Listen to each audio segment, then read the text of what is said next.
Hi, I'm Jeana Roth, and today we're going to spend some time talking about forgiveness from a psychological perspective. So I am a counselor at Revision in St. Louis area, and I work with a lot of people coming out of spiritual abuse, cult abuse, survivors of toxic systems, complex trauma, and all of that. So today we're going to talk about forgiveness, and I'm going to be honest, forgiveness is a hard subject. It just is. There are so many different teachings out there, and so I want to help walk through some of the things that I've found both personally and in practice, and also through the research. So we're going to explore some of that together today. What is forgiveness from a psychological perspective?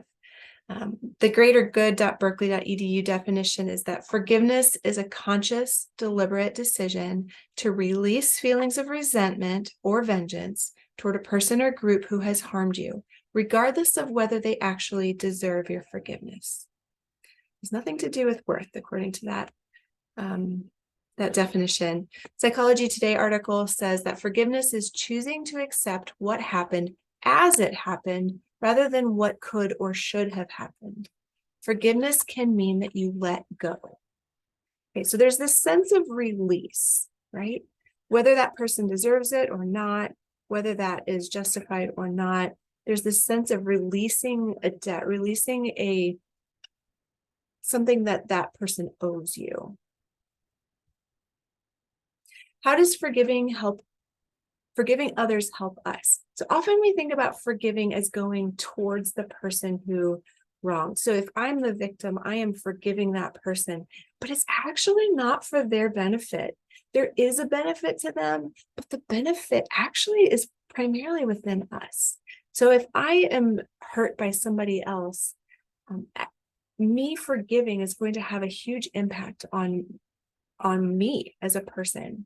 Because forgiveness happens within the victim rather than between parties, and we'll talk about that a little bit at the end, how it's different than reconciliation. But because forgiveness happens within the victim, it has been shown in research to have a positive impact on our physical, mental, emotional, and relational health.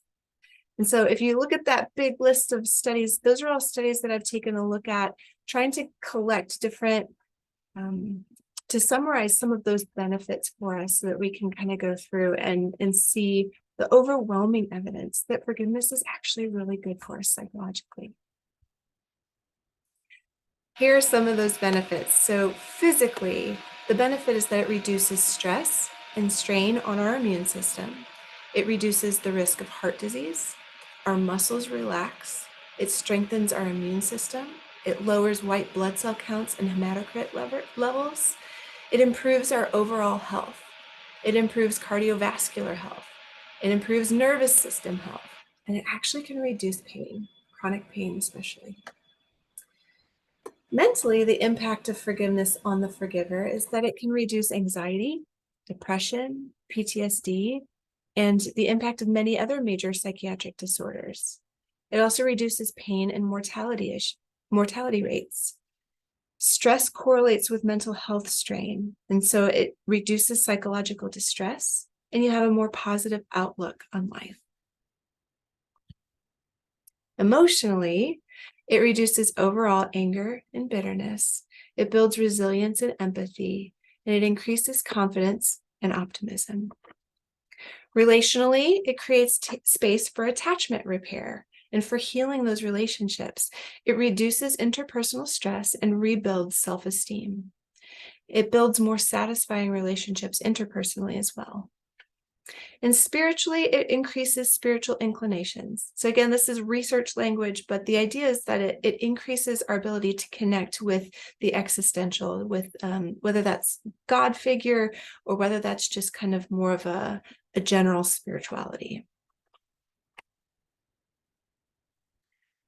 Right. So if you've heard me speak before, you might know that I practice, one of the types of therapy I practice is DBT, or dialectical behavior therapy.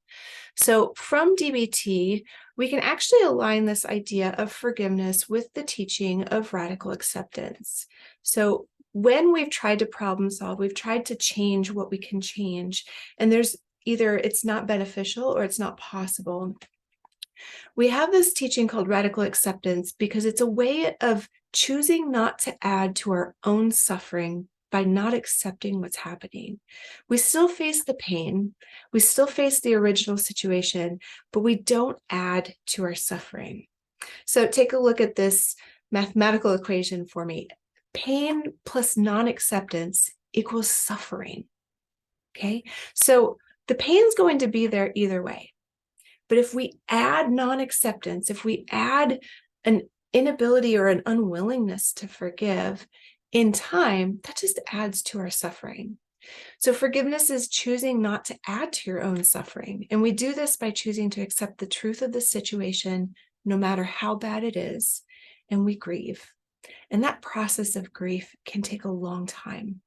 And that's one of my soapboxes here too, is that like there is no timeline for grief, right? And so saying that I'm going to be in a process of forgiveness does not mean it's going to happen immediately, but I want to be in that process, working towards forgiveness for my own health. What happens if we don't forgive?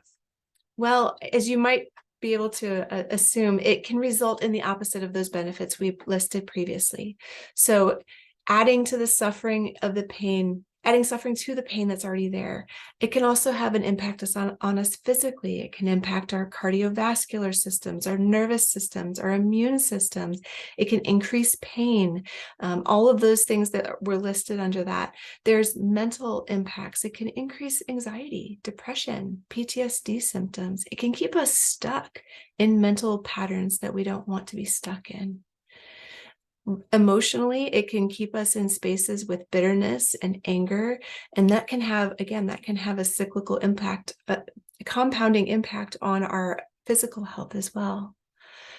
Relationally, it keeps us separate and isolated, and over time, we don't have the emotional and relational supports we need in order to continue to progress and to grow as people.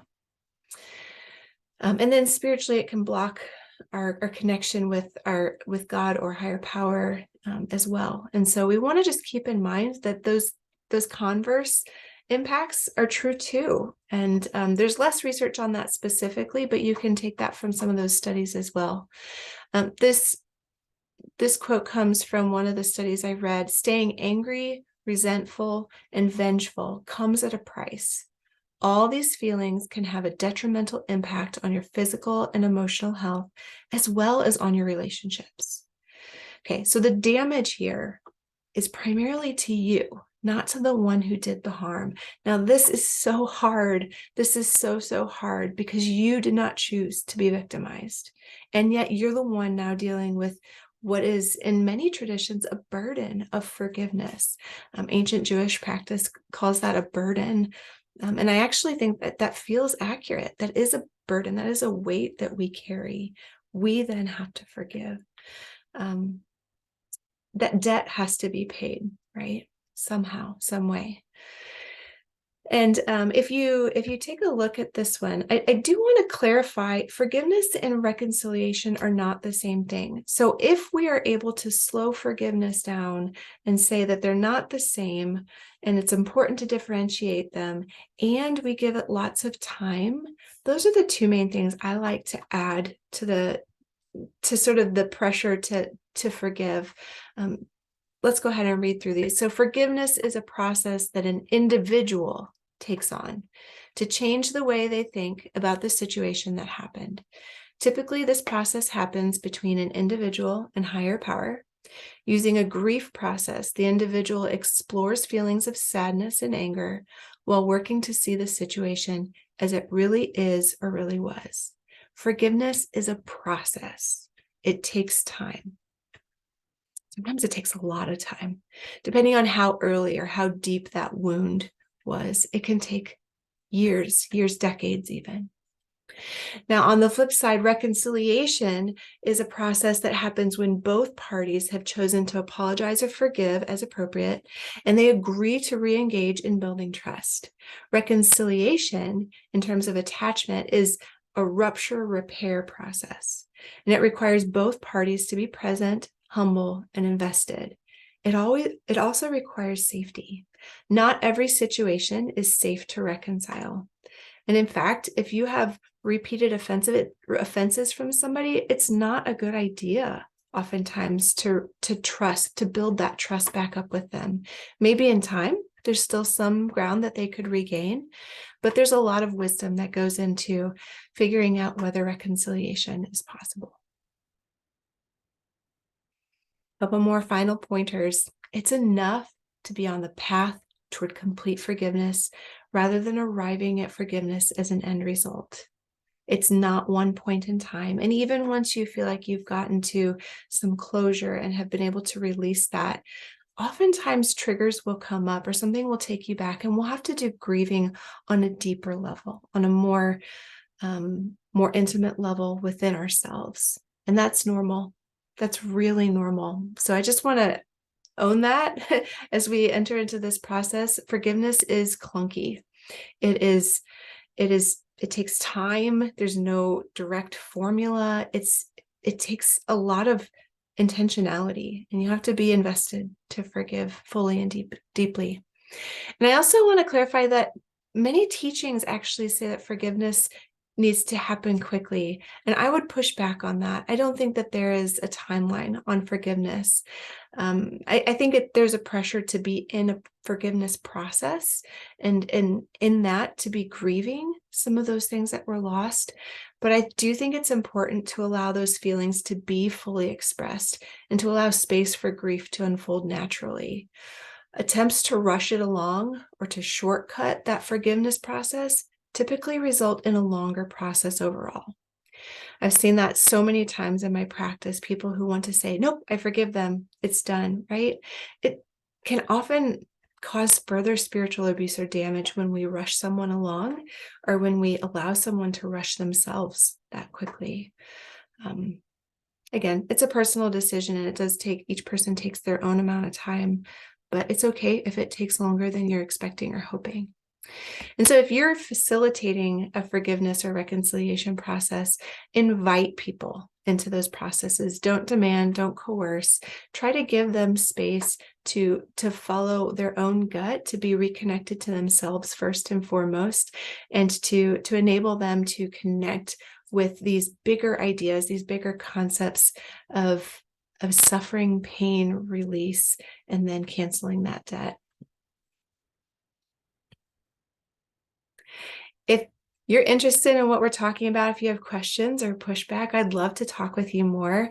We're going to be talking more about forgiveness, reconciliation, and repairing relationships through apology in our Get Wise track at the upcoming retreat conference. So you'll have an opportunity to write a letter to yourself or someone else as a processing exercise, not with pressure to send it. But we want to help you process what this looks like in real life and make some really practical steps towards being able to forgive what feels like you can't forgive. And yeah, it is a process. It does take time. Forgiveness and forgetting are not linked, right? There's so many great books out there on forgiveness. One of them that I love a lot is the Dr. David Stoops book, Forgiving What You'll Never Forget. I think there's a lot of great principles in that. It does come from a faith background, so if that's something that is triggering to you, you might just be aware of that before you start it. But there's a lot of really great content in there, and he talks a lot about the path of denial, the path of bitterness, and then the path of forgiveness. And so I'd invite you to join us. Thanks so much for being here, and thanks so much for hanging with me. I look forward to connecting with you more on the topic of forgiveness. Thank you so much.